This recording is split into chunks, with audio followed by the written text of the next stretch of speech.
Menabung versus investasi. Mana yang lebih dulu untuk ibu rumah tangga? Sebelum lanjut, pastikan klik tombol subscribe, share, dan like dulu ya, supaya channel ini bisa bermanfaat buat lebih banyak teman-teman. Terima kasih. Yuk kita lanjut deh.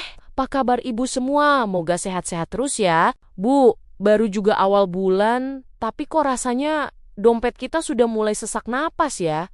Padahal belanjaan cuma itu-itu saja. Fenomena harga cabai yang naik turunnya lebih ekstrem dari wahana taman bermain atau harga minyak goreng yang sering bikin kita senam jantung itu memang nyata adanya. Menurut artikel finansial terbaru yang saya baca di portal berita ekonomi, banyak perempuan sekarang mulai bingung menentukan prioritas antara mengamankan uang di bawah kasur atau mencoba peruntungan di instrumen digital. Membicarakan tabungan dan investasi bagi kita, para menteri keuangan rumah tangga ini bukan sekadar gaya-gayaan, tapi soal bertahan hidup di tengah badai kenaikan harga yang tidak masuk akal ini. Kita ini sering banget terjebak dalam dilema antara pengin punya dana darurat atau pengin beli daster baru yang motifnya lucu banget di toko sebelah. Masalahnya Bu, seringkali dana pendidikan anak yang sudah kita sisihkan dengan susah payah, tiba-tiba harus lari ke tukang servis,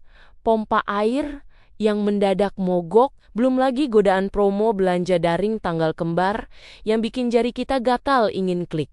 Beli seolah-olah barang itu adalah kebutuhan primer. Rasanya seperti sedang main sulap karena uang yang tadi ada di tangan tiba-tiba hilang begitu saja tanpa sempat kita sapa dengan layak. Jadi sebenarnya mana sih yang harus didahulukan?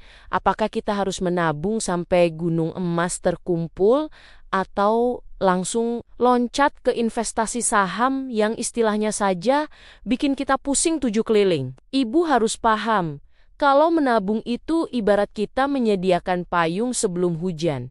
Sedangkan investasi itu seperti kita menanam pohon buah di halaman rumah. Menabung memberikan rasa aman yang instan karena uangnya ada dan bisa diambil kapan saja saat ada kebutuhan mendesak yang tidak bisa ditunda. Namun kalau cuma menabung terus, nilai uang kita pelan-pelan akan dimakan oleh monster inflasi yang membuat daya beli kita semakin melemah setiap tahunnya. Langkah pertama yang paling logis adalah pastikan ibu punya dana darurat, setidaknya 3-6 kali pengeluaran bulanan sebelum mulai melirik investasi. Bayangkan jika tiba-tiba motor suami mogok atau ada kondangan beruntun di akhir pekan, kita tidak perlu menarik modal investasi yang mungkin posisinya sedang merah membara. Dana darurat ini adalah pondasi mental kita supaya tidak gampang panik dan tidak perlu berutang ke tetangga atau aplikasi pinjaman yang bunganya mencekik leher. Anggap saja ini sebagai biaya ketenangan batin,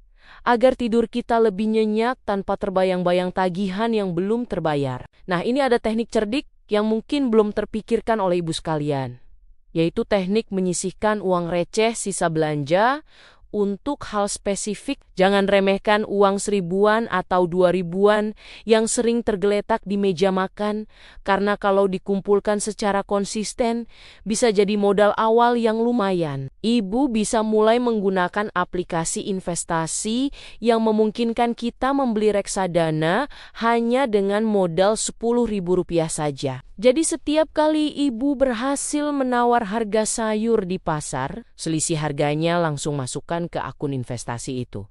Seolah-olah ibu tetap mengeluarkan uang dengan harga normal. Teknik tak terduga lainnya adalah memanfaatkan waktu emas saat malam hari sebelum tidur untuk mengevaluasi pengeluaran secara jujur dan tanpa drama. Seringkali kita merasa tidak punya uang untuk investasi, padahal kalau dihitung-hitung biaya jajan kopi atau cemilan kekinian kita dalam sebulan bisa buat beli 1 gram emas. Coba kurangi 1 atau 2 pengeluaran tersier yang sebenarnya tidak menambah kebahagiaan jangka panjang kita demi masa depan yang lebih cerah. Ini bukan soal pelit pada diri sendiri, tapi soal memberi hadiah terbaik untuk diri kita di masa tua nanti agar tidak merepotkan anak cucu. Bagi ibu yang masih pemula, jangan langsung tergiur dengan janji keuntungan besar dalam waktu singkat, karena itu biasanya adalah jebakan Batman yang sangat berbahaya. Mulailah dari instrumen yang risikonya rendah seperti emas batangan atau reksadana. Pasar uang yang grafiknya cenderung stabil dan tidak bikin kita jantungan. Emas itu ibarat perhiasan yang punya nilai ganda.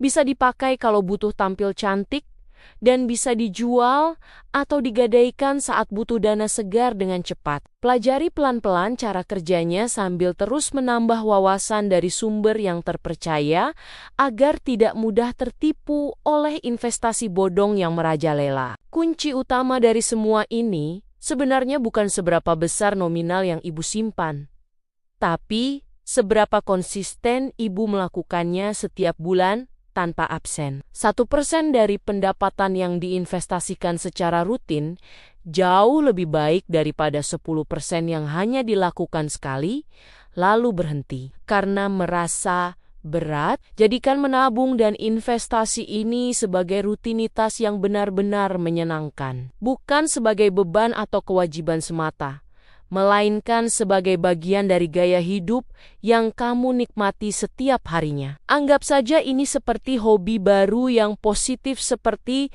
merawat tanaman atau memasak yang memberikan rasa puas dan bangga. Setiap kali kamu melihat hasilnya, terutama saat saldo perlahan tapi pasti terus bertumbuh dari waktu ke waktu. Ciptakan momen kecil yang bikin kamu semangat, misalnya mencatat progres tabungan, memberi reward sederhana saat target tercapai, atau sekadar menikmati perasaan tenang karena sudah mengambil langkah bijak untuk masa depan. Akhirnya, maka dengan begitu, menabung tidak lagi terasa sulit atau membosankan, tapi justru jadi aktivitas yang selalu kamu tunggu-tunggu. Ingatlah bahwa perubahan besar tidak selalu datang dari langkah besar, tapi justru dari konsistensi langkah kecil yang dilakukan setiap hari. Seperti tetesan air yang jatuh terus-menerus, yang pada akhirnya mampu melubangi batu paling keras sekalipun di dunia ini. Begitu juga dengan kebiasaan menabung sekecil apapun nominalnya.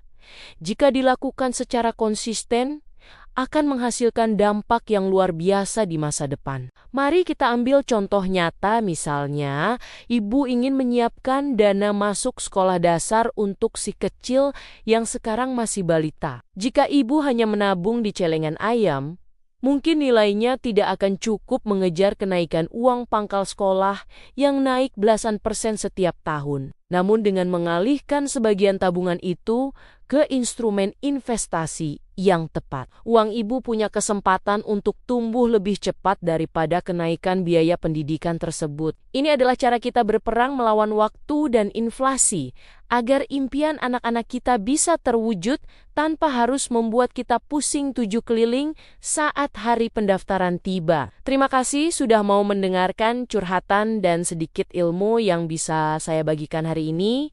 Semoga bisa bermanfaat untuk ibu semua di manapun berada. Demikian, terima kasih sudah mendengarkan ceritaku kali ini. Sampai ketemu lagi di cerita-cerita berikutnya. Tetap semangat ya, ibu-ibu semua.